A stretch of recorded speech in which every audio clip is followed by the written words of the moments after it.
What's going on, Combat Sports Nation? This is Sean here with the Beyond the Mat exclusive with the potentially soon-to-be newly crowned Cage Titans amateur featherweight champion, Aaron "Short Fuse" Hughes.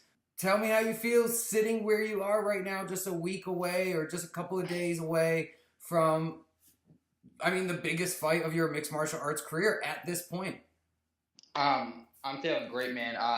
Yesterday was my last hard sparring session, and tonight was my last hard, real training session. Now it's time to just focus on the weight cut. I'm feeling strong.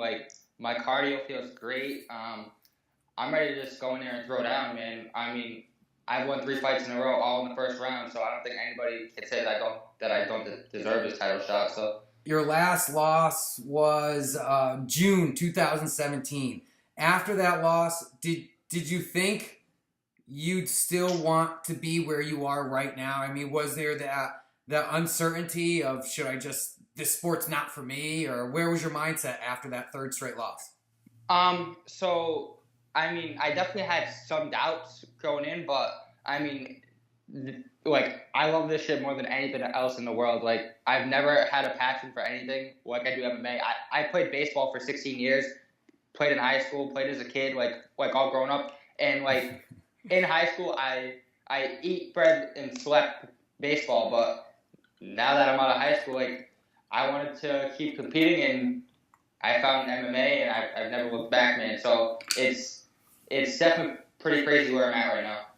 Now, you mentioned passion, and we could definitely see that passion shining through, especially, like you said, in your last 3 performances, all finishes, all in the first round is up. The last one was super impressive. One second off from tying the record? I don't know, man. Listen, I watched that fight probably 100 times. I'm sure you have. Listen, I'm telling you, that was 5 seconds. The referee was just too slow. It was 5 seconds. Sorry, Chris, but it was 5. I even paused it and watched it in slow motion too, but I don't know. We didn't obviously see you take any bumps and bruises. 24 hours notice. How much were you training prior to that, and were you banged up, and how are you feeling now going into this title fight? So honestly, I really wasn't training. I was working 60 hours a week, so I hadn't been training too much. So that was my first week back to training because I was actually getting prepared for August. And then on the Friday, 2 hours before weigh-ins, my coach called me, and I was like, all right, well, I just started training. I'm not really in the best of shape, but I was like, all right, I'll go in there and do it. That's what amateurs are all about, man. It's all about getting the experience and just living it out, man, Young guy, Aaron, you're 23? Yep, I'm about to be 24 actually a week after my fight. So that's right, the 30th. I'm going to be partying it up. So that's great. What, you have some plans? Yeah, I'm probably going to be staying at the hotel in Plymouth after my fight, so I don't really know what's going to happen that night. That's great. That's great. The Bradford. Shout out to the Bradford Inn down in Plymouth. So you have Kenny Champion, Rise of the Phoenix Kenny Champion from Golden Falcon Gym. Great guy, incredible fighter. He is a guy that definitely looks for the finish, gets in there, and will bang and brawl it out. How do you think that matches up with your style?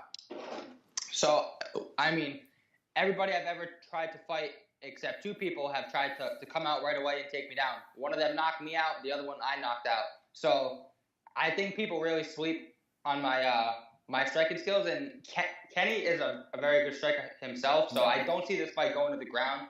I don't see it going all 5 rounds either. Either I'm getting knocked out or he's getting knocked out. So love it. That's the way this fight's gonna go. He always comes to fight. He takes the center of the cage. He's not afraid to throw. I'm not afraid to throw. So it's gonna be a good night. I have envisioned winning a belt since the first day I started training, which was December 23rd, 2013. I'll never forget the day. It was 2 days before Christmas. That was the first day that I started training. And honestly, I really see myself finishing this fight in probably the 2nd or 3rd round by probably TKO.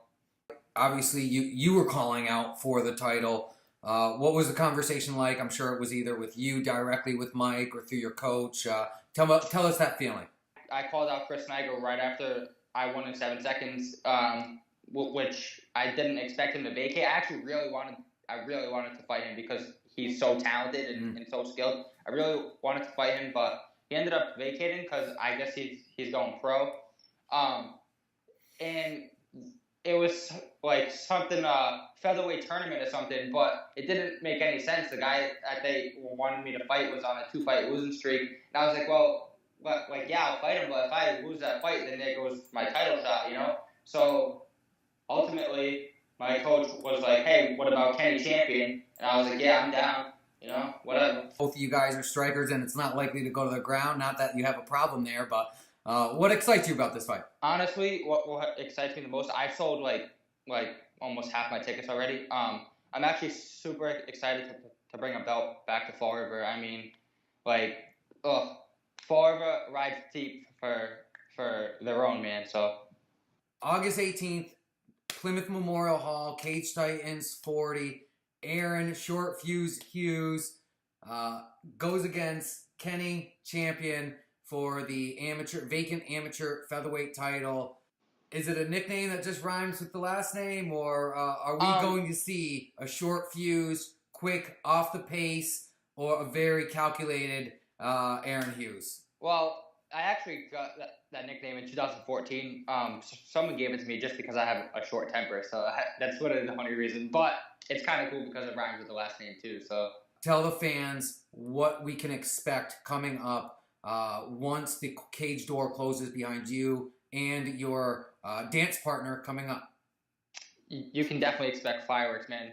Like I said before, I don't think this fight's going to go to the ground, but if I have to take it to the ground, I will. I'm sure if he has to take it to the ground, he's going to try to take it to the ground too. But I noticed a lot of holes in his striking, so we've definitely been game planning for that, and I'm going to try to put it to the test on Saturday night. Was it a mental shift? Was it a lifestyle change?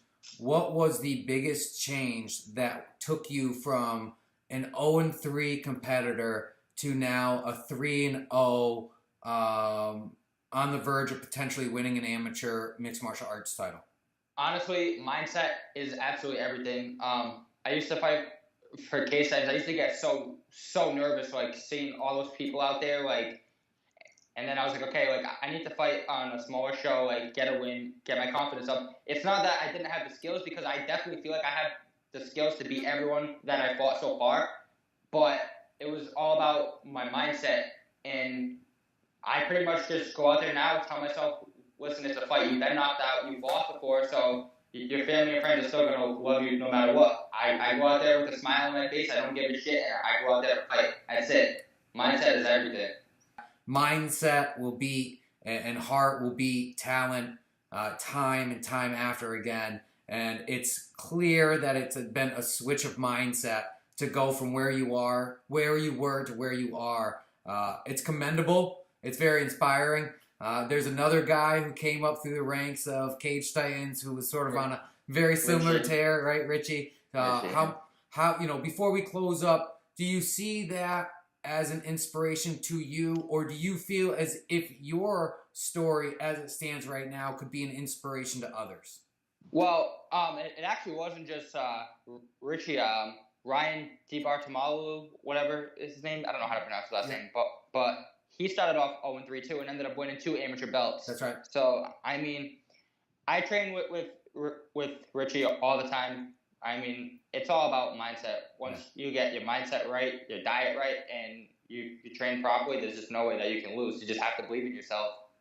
Off topic from your fight, you talked about passion earlier. I learned a little bit that you're a well-traveled video game player. Yeah. You said that in school you had a passion and that's all you did with sport. But there was a passion also there with Call of Duty, is that right? Could you explain that you're a well-traveled professional Call of Duty player? Is this right? Yeah. I started playing Call of Duty for money when I was like a junior in high school. So like 2011, I started playing for money, and I got really good. I've been to Texas, Chicago, Atlanta, in like New York and Pennsylvania and stuff for like Call of Duty tournaments. So, but that's off to the side right now while I've been focusing on this fight. I haven't played Call of Duty in like 2 months while I've been focusing on this fight. So. Now you say that firmly. Is that are you confirming that and affirming that to yourself that right now that is off of limits, or is there other people out there saying to themselves, Aaron, you better not be on the game system playing Call of Duty? Yeah.